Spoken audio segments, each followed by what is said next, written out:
बिस्मिल्लाहिर्रहमानिर्रहीम। अस्सलाम वालेकुम। आज हम बना रहे हैं बारबेक्यू पोटैटो रिंग्स। इसके लिए जो चीज़ें रिक्वायर्ड हैं वो कुछ यूँ हैं। ये मैंने ले लिए हैं 4 अदद आलू, इनको मैंने बॉईल करके श्रेड कर लिया है। साथ में मसालों में मेरे पास है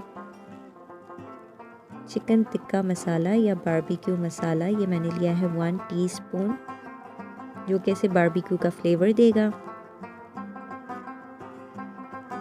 भुना पिसा ज़ीरा, जो कि इसे नटी सा फ्लेवर देगा, 1 टीस्पून।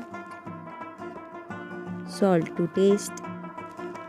कुटी हुई काली मिर्च 1 टीस्पून। हल्दी पाउडर 1/4 टीस्पून। ये मेरे पास है कॉर्नफ्लोर, ये मैंने लिया है 1/3 कप। तमाम मसालों को आलू में शामिल करेंगे।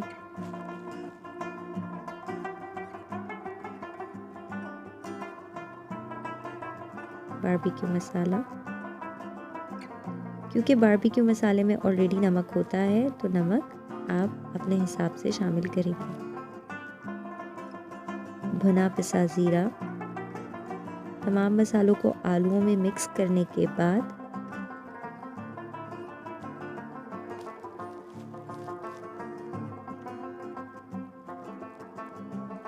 अब हम इसमें कॉर्नफ्लोर शामिल करने के बाद इसको गूंथ लेंगे। एक डो की फॉर्म में हम इसको गूंथ लेंगे।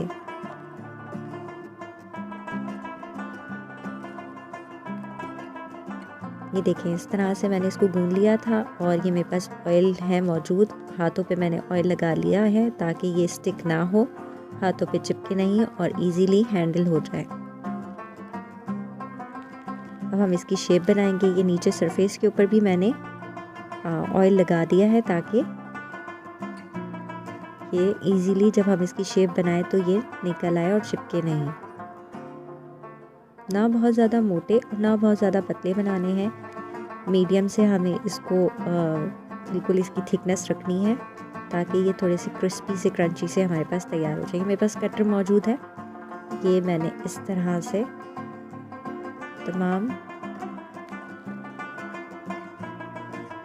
डो को रिंग बना लिए हैं। इस तरह से ये मेरे पास नोज़ल मौजूद है और ये मैंने इजीली इसको रिंग्स का शेप दे दिया। बाकी तमाम डो को भी मैंने इसी तरीके से तैयार कर लिया है और ऑयल मैंने गरम करने रख दिया है ताकि धीमी आंच पे ऑयल अच्छे तरीके से गरम हो जाए और ये डीप फ्राई होंगे। ये देखिए,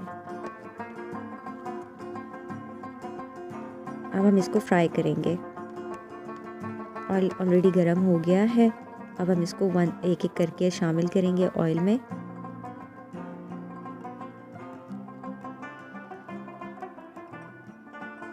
ऑयल में शामिल करने के साथ ही हमें इसमें चमचा नहीं चलाना है, हमें थोड़ा सा वेट करना है। ये ख़ुद फ्राई होने के बाद ये ऊपर आ जाएंगे, पॉपअप करेंगे तेल में और उसके बाद हम इसकी साइड चेंज करेंगे। एक साइड होने के बाद हम देखें, इस तरह से ये ऊपर आ गए थे, मैंने साइड बदल ली और अब मैंने इसको गोल्डन ब्राउन करके फ्राई किया है स्लो आंच पे, धीमी आंच पे।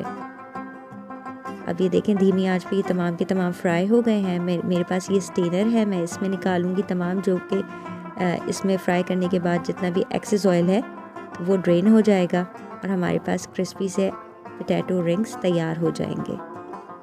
तमाम को मैंने इसी तरीके से फ्राई कर लिया है। फाइनल लुक आपको दिखाते हैं इसकी। फाइनल लुक जी तैयार है हमारे बारबेक्यू पोटैटो रिंग्स, बच्चों के बहुत ज़्यादा पसंदीदा। आपने इसको मेरी रेसिपी